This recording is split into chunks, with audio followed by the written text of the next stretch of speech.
Three addicts, three overdoses, all caught on video. And you got to warn you, it's pretty tough to watch, but keep in mind, everyone survived here. It was a scene last August. This is a Central Florida gas station.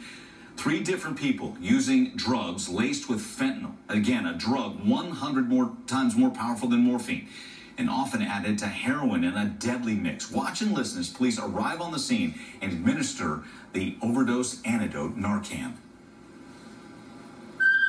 911, do you need police, fire, or medical? I have three people that are, apparently they seem to be passed out drunk, not waking up in my parking lot. Like, two of them are on the ground. Yo, bro, wake up.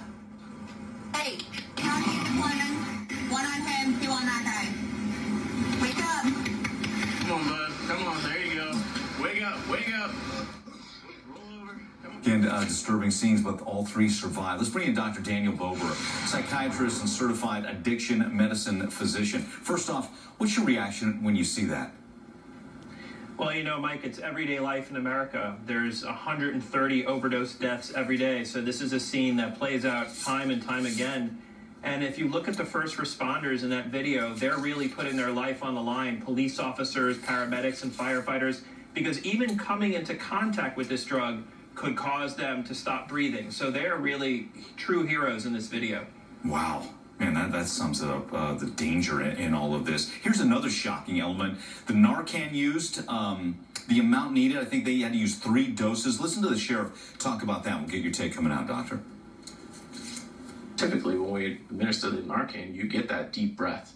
You see the results right away, but that didn't happen this time. All 3 of them had 1 dose of Narcan originally. It still wasn't enough. You know, they needed more treatment. What do you make of that, Doctor? 1 dose, not enough.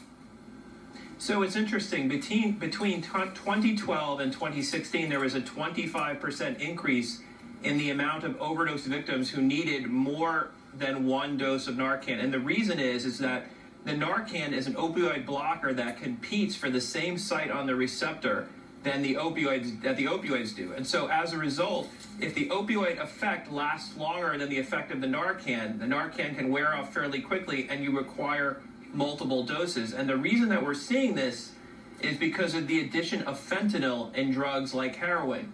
In 2016, fentanyl surpassed or passed all other opioids as the cause of overdoses. So the fentanyl is causing the brain to forget to breathe, and that's what's causing these deaths. Wow. So to make it clear, so it's the addition of fentanyl, it's making it more powerful, so you're going to need more Narcan, 2 and 3 doses. That's not out of the norm. Exactly. And we're seeing fentanyl not only in heroin, we're seeing marijuana laced with fentanyl, we're seeing cocaine laced with fentanyl. So it's a deadly drug, and you just don't know what's out there, but it can have deadly consequences. Wow. Yeah, we're seeing it. And help us out on the addiction side, the mind of the addict. You know, we talk about it. There is this deadly fentanyl risk, but does that even factor in when someone is an addict and they're just desperate for that next high? Well, it does, because fentanyl is 100 times stronger than morphine. So people who have tolerance to drugs like oxycodone or heroin, they may not even have the tolerance to fentanyl because it is so powerful. But addiction hijacks the brain. It starts off with casual use, and before you know it, it gets to the point where the brain is basically telling the person, use or die, use or die. They use the drug at the expense and at the detriment of everything else in their lives, their relationships, their work, their physical health. They will put everything aside to get that drug. Wow. Doctor, thanks again. Dr. Daniel Bober. Appreciate it. And coming up at 2 p.m. Eastern, we'll talk to the sheriff in Seminole County who's